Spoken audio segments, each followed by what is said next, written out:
সবাই, আমি আজকে চলে এসেছি এক আনারস ফ্যাক্টরিতে। দেখো তোমাদের জন্য দেখায় কিছু সামগ্রী আনারস ফ্যাক্টরিতে যা যা আছে। দেখো এই ধরনের সামান যন্ত্রপাতি সব রাখা আছে। কত বড় হয় একটা আনারস ফ্যাক্টরি, দেখো সব কিছু আছে। কাজ চলছে, দরজা ফিটিংয়ের জন্য এসেছি, তারপরে চলে যাব।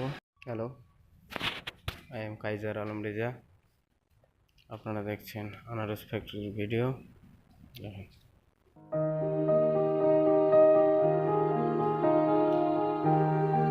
যাচ্ছি, সরাসরি ফ্যাক্টরিতে ঢুকে গেলাম। চলছে